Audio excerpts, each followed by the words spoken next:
So yes, well, YouTube Magic here with another video, and I wanted to show this, the book I started to read, Ashley's Shadow. It is literally got some very interesting reading into this, and literally what I've gotten out of this so far, beginning this book, is that money and power get away with murder. That's what I'm getting with this already. I haven't finished it. I'm already on chapter, I think I'm on chapter 6. Yep, chapter 6. And that's what I'm getting right now. The concept of the story is this woman right here had a fiance. Supposedly worked at this Ashley's Tavern in Rockledge, Florida. A place I would love to get out there to check on. I'm going to do a mapping of this too. Very interesting story. And this has not even been solved yet, mind you. And the victims, this woman's fiance, mind you. Of course, here it shows a wedding dress, but I don't know if that was just put in here just to show that she was going to get married, or she was on the verge, but yeah, she couldn't have been, because the victim's fiance, Bill Kelly, is a suspected of the crime. The whereabouts of Kelly is unknown, and he may have left town, remarked Turner, and I guess that's Frank Turner, assisted the investigation case at the time. Take in mind that this happened in 1934. And of course, back then, forensics was not available. So, yes, this would be a tough case to crack. But, supposedly, she did. It mentions in the book, as the writer talks about a how do you say it? No, not that. What the fuck? Wow. What a dick. And there's my kid saying he's sick and he's not going to school tomorrow. Well, he sure does got a set of lungs on him, the little bastard. Not France, whatever, friggin' writer. I forget how to say it. A freelance writer for the Dead End magazine. It was called Dead End magazine. I mean, I'm gonna probably do a little more of that on this, but freelance writer. This guy was out there doing this. He's this writer of trying to solve these unsolved murders. Which, of course, this one would be very tough to crack due to the fact that there was no fingerprints found, I believe. Of course, whoever dumped this body in the river was very careful of leaving probably fingerprints, even though fingerprinting back then was kind of sketchy too. But a lot of stuff happens in the 30s and, beyond forensics, and sometimes unless there's like skin samples and stuff, but there is dried mud or whatever found under her fingernails, struggling.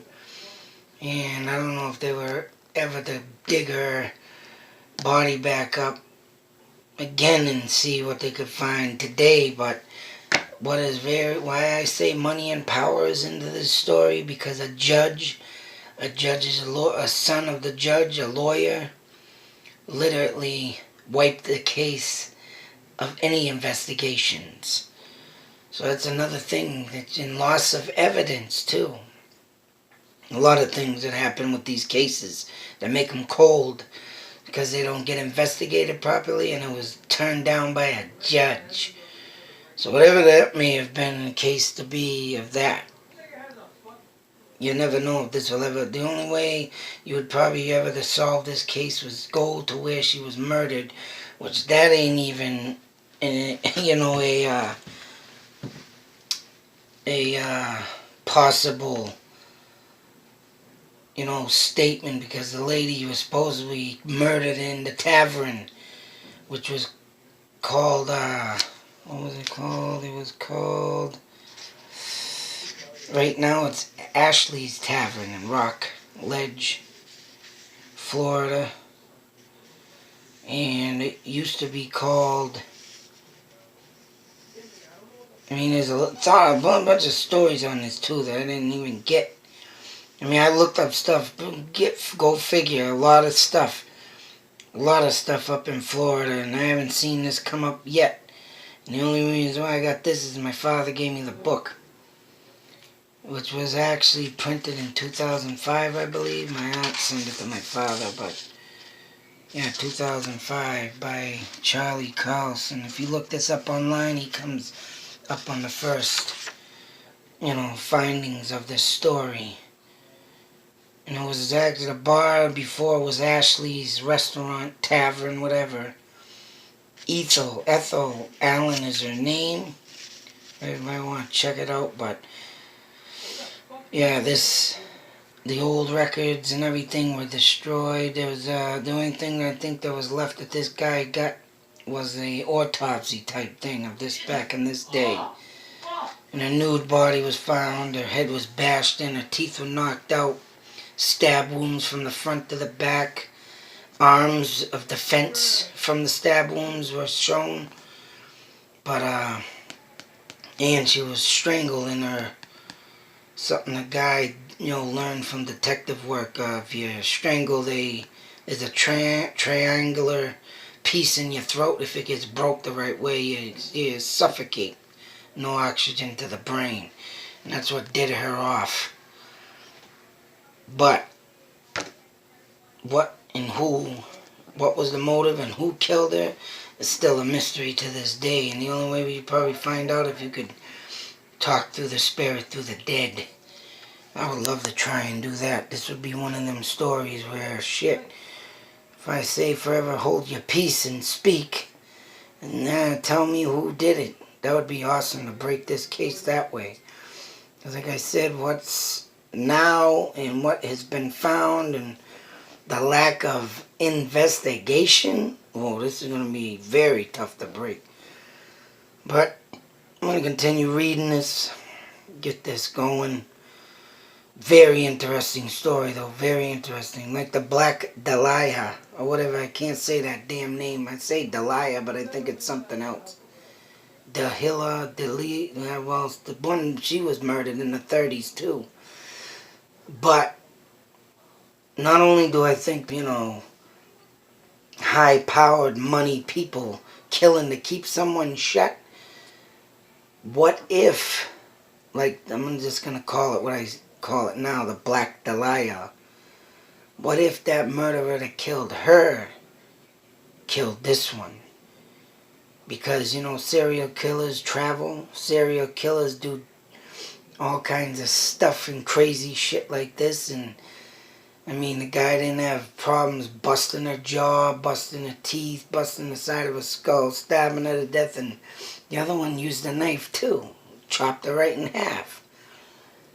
And her face was even busted up and looked like damage, trauma to the friggin' skull. But not only they think the tavern that was owned was probably a relative of this woman, and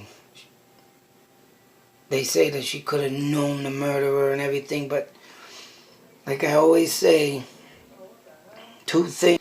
And in order to catch a killer, you got to think of like a killer. And in order to get an investigation maybe solved, you got to come out with every kind of possibility. You just can't go on one simple fact, one crime scene. You got to think of copycats. You got to think of all this different tolls of, you know, people and what they plan out. You know, it's just something you gotta do, and it does take a long time, but in the end, sometimes it turns out to be a very, very well thought out plan, and it does take a toll on you, mind you. Some people go mad trying to find cases like this and solve them. Get obsessed trying to solve it. But,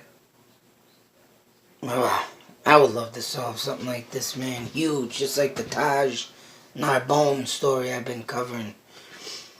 And yeah, that one, I believe he's in a set of woods that is nearby here, just as well as the old detective that has now retired from the case. He thinks he's further down the road, but, where I think he is a nice big set of woods. And there's plenty of places to go through that area for a quick burying. Other than that, I'm going to get back into this, and this is something I needed for a long time, man, because the past 3.5, 4 months, my mind's been nothing but fucking blank. And this story right here is going to help me get back into the groove of things, because, what I've been going through, Jesus Christ, I need to be with the fucking dead right now. I'd like to go sit my ass in a fucking graveyard, go sit my ass into an asylum that's abandoned, and get thinking my thoughts and crazy shit. And get back to the reality of life of where I want to be, not in this fucking hell mess hole that every day on the news you see something terrible fucking happen, everybody going crazy. I'd like to take these crazy people, throw them in a fucking maze, and hunt them down like they do to the the hunted.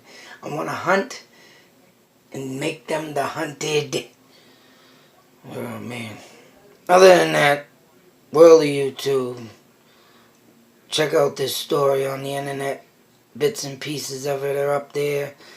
This one I'm hoping's got a lot more into it than what the web has. And see what the hell this place and this murder leads me. I'm going to do a mapping of this. Mind you, this place is very haunted of many ghosts. But I'm going to go with also that Ashley's Tavern Restaurant. Very, yeah. Could be on top of an Indian mound burial, mind you. Oh, yeah.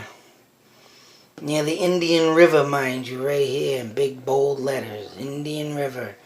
Not too far from the Indian River this event took place. Indians used to live along the river in Florida, just as well as up and down the whole United States. So, I'd love to get to this place. Another to-do list thing. Still stands to this day, and somehow I'm going to try and get there. But more to come on this. I'm going to do some research. Like I said, I'm going to do some mapping out. And something I needed for a long time to do, get back with the dead. That's where I belong. Searching for the dead. Love these things. This is something I want to crack hard on something of someone and find out why this person, just like the Lemonster man I've been covering, love to know why he died. I don't think it was suicide. I think it was something else sinister, just like this story. Anyways, be safe, take care, and always, always believe.